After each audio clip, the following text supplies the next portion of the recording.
marketing versus sales versus closing, why we need to understand the difference is because the information that we encounter every day is through internet marketing, right? It's safe to say that that's where consumers' mindsets are. Whether you found them by mail or you found them by referral, at some point in time, they're still influenced by internet because this is just something that they're on every day. Now, marketing is why they call in. The radio is why they call in. They hear something and they respond, regardless of what their qualifications are, right? And we know that they may not qualify. We know that they have to fit inside of a certain box. But it is not our job to do that within the first 5 minutes, 10 minutes of the call. Now, we can find out what they qualify for, but as far as the engagement, it's all about answering exactly what they want. So when they say, hey, I want that 2.5 30-year fix you marketed 4 years ago. Great, I'm glad you called. Let me help you. I can help you. Yeah, let me show you that. Hold on 1 second. Let me confirm a few things real quick just to make sure I can even release the information. Cool, and then you're still attracting them. But when we go back and we hear certain things that the prospect says, like I'm just looking for a lower rate than what I have right now. Well, what rate do you have right now? 3.5. We immediately think about the rate sheet, right? And that sets our momentum. We either give up. It's like the fight or flight. Like, oh, you're gonna give up and just, oh, I don't even want to cover this. I got 3 pages of red. Again, you're bringing baggage into with the next call. So understand that marketing is different. Marketing is really just to generate the interest to have them respond back to you, right? That's all it is to make the phone ring. And we understand the dynamics of marketing. We could show them what they want, but within the fine print, we have to understand that they're unicorns, right? Like they're a walking unicorn. And I'm just being exaggerant. A unicorn meaning that they have all the rare items needed to qualify for that loan, like 60% LTV, 760 plus FICO, things like that, rate and term refinance, where we're dealing with things that don't necessarily fit that bucket. So understand where marketing stands, okay? It's to introduce you to a lead. And so if it introduces you to a lead, it's done its job. High five marketing, great job. We got enough influence to put this person on the phone with me. Don't get mad at them. Don't get mad at marketing. Be like, why are they marketing this rate? This is impossible to hit. Again, that's that paranoia for bringing baggage in with you for the day, right? So that's where marketing stands. As far as sales is not closing, nor is it marketing. Sales is more about actually helping the individual in front of you and using what's called creativity. Creativity is something that I think is naturally, it captures someone's attention. Creativity is things like storytelling, right? Storytelling or stories or movies. This is creativity. And the reason why it captures your attention is because it keeps you engaged on a certain path within kind of something that they don't know about. And so sales is earning the chance to consult with whoever you're talking to. It's not selling rate, it's not selling fees.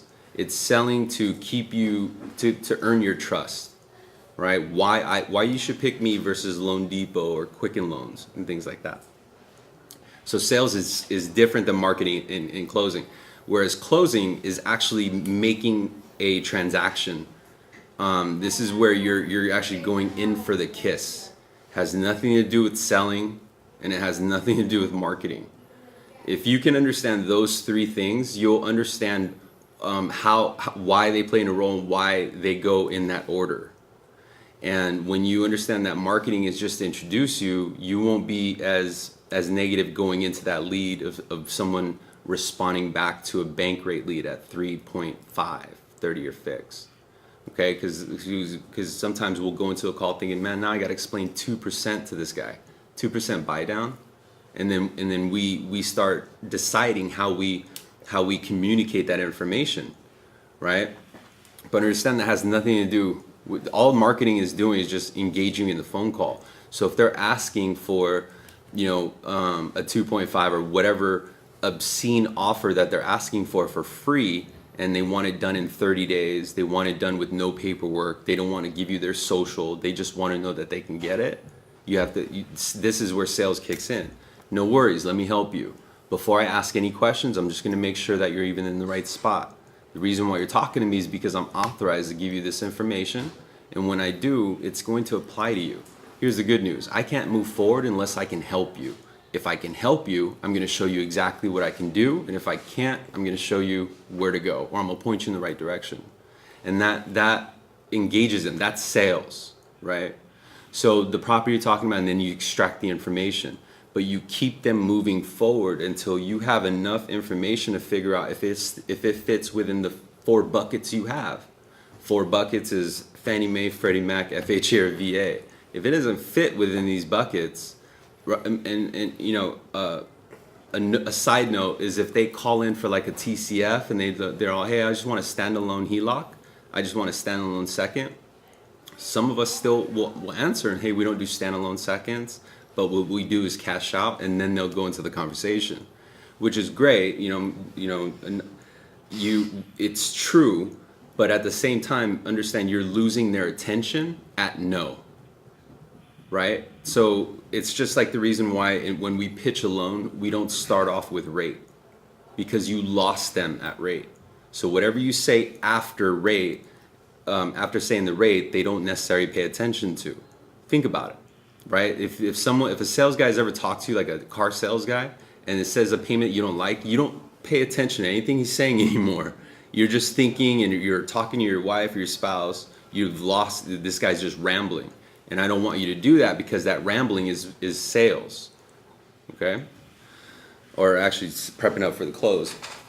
Now, as far as closing, in my opinion, I believe sales is the best sales is anti-sales. You're not sales. That's selling. When you appear not to be a salesman, that's exactly how you sell. Because when you move up to closing is the actual collaboration. This is hey, this is what we're gonna do. And you know, I did a video where the best way to ask for a sale is to not ask for a sale. And they genuinely have to feel that way if you really are looking for the glue. If you're looking for the loyalty and the promise to do whatever you want them to do, you have to set up the expectation.